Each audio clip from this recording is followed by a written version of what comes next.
Hey everybody, it's Jason Blaha here, and once again it is time for my client Jack's vlog, and we're going to go into meet prep actually pretty soon here for him. Actually, I have several clients who are doing meets towards the end of the year, so training's going good for him. The only issue we're running into right now, these vlogs, is some of his pressing and stuff is stalling a little bit, and it's because of the fact that he's cut down. He's in a lighter weight class. He's pretty much got visible abs now. And, he wants to stay leaner, right? He wants to stay leaner. It's a case where he's like, my wife really likes it. It's like, all right, bro. Well, if your wife likes it, then we got to keep your wife happy, right? This is the thing even with my clients who compete. We've got to think through their life situations. We can't always say, well, we need to bulk you back up so that you can go to this other weight class. So, it's a case like that to where it's just better for his life all the way around if he stays lean enough to have some abs. He's happy. His life's better.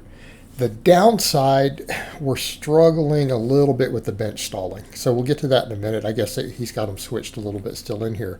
Now, everything else on this new training block, he got at least 6 reps, right? He got at least 6 reps. We got 7 on the squat, 6 on the press, 6 on the deadlift. Benching, he got 5. And this is even after a deload. He's like, that's just all that I had.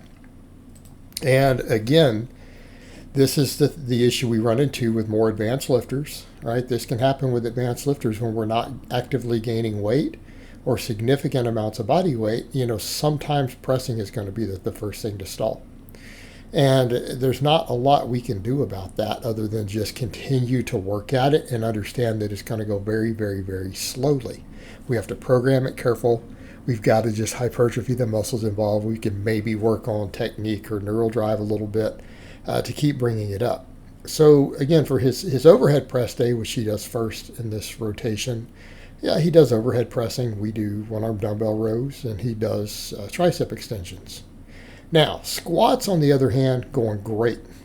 At 85% of the new training max, I believe he got 7 reps. And he's a deep squatter. He's never, ever gotten a red light for depth at a competition so far. So that's not an issue for him. So we're good on squat depth. The squat is coming back up nicely, and I'm really hoping we can have his squat to where it was in the higher weight class at the lower weight class. Because if we can do that, even if when you drop a weight class, if we can match lifts in the lighter class, that's a great success. Like, that is a great success. That is a beautiful scenario. I mean, some people would say, yeah, but even better would be, for him to go up. Well, you don't drop a weight class and then go up on your lifts in, a year later or less. It's very, very rarely going to happen, particularly for a drug-free lifter. And in his case, he does compete drug-tested. And I understand the nuance that drug-tested does not mean drug-free, but in the case of my lifters, it does. It always does, because I have a policy with that to where if one of my lifters is enhanced and they compete in a tested division, I will cut them loose. I don't tolerate it. So when I tell you guys that one of my people competes completely drug-free or in natural competition, you can take that to the bank. You can take it to the bank, because I will fire them over it. And I've had a situation to where a client wanted to do it, and I put my foot down. I've already had one where I'm like, nope, and he didn't do it.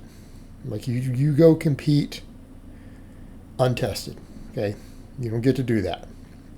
So, the benching this week, when we got to the plus set, we ended up getting 5, and he's just like, yeah, coach, that's all I had. That's all I had today. Which, again, I've kind of explained to you guys what's going on there, what happened, and why that would be the case. Again, it's difficult to work around that. When we're not bulking and you already have a pretty decent bench. Yeah, he's not a slouch on the bench press. I mean, we're running his training max at over 300 pounds. Right? His training max is over 300 right now. And we're programming off of that. And again, keeping in mind, this is a legitimately drug-free lifter, not YouTube natty. So, and we're not bulking at the moment. And that's kind of the big deal there. That can be a limiting factor. And it's stuff that all of you need to be aware of also. You know, when you guys see these people who are like they're not bulking at all and their bench is climbing and they're like, I'm natural, wink, wink. Okay, yeah, not how it works. His bench day, though, we do dips afterwards. We usually do like dips and chin-ups or dips and pull-ups of some type. I allow him, quite a bit of freedom in rotating grips on some of that stuff. But I also am letting him do some curls in here also, just because, again, he wants to have a little bit more bicep, and I'm fine with that as a coach. And I'm not anti-curl. Sometimes people act like I'm against curls, or that I have multiple clients who they see doing them. I don't think novice lifters need to waste their time with them. I don't think they're going to do anything. The research says it's not. Research says it's not. Not if you're doing the correct back movements, you're not going to get anything out of it. You get more advanced, you can get stuff out of it.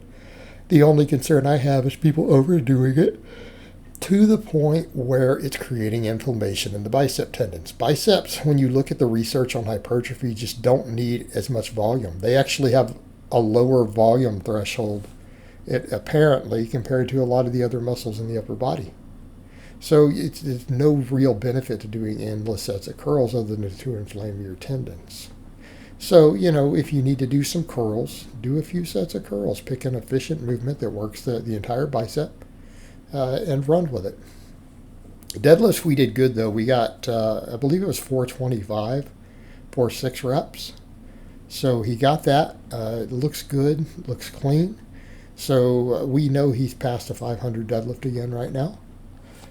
And I believe at his last meet in the next weight class up, I believe he hit 515, if I recall correctly. So we're in a very, very good place with that. And of course, after deadlifting, he does hanging leg raises and then his glute ham raises. And the glute ham raises have slowly improved, which you guys will see here and watch at the end. So I'll let you guys just watch all that, and I hope it has been informative, and I will talk to you guys next time.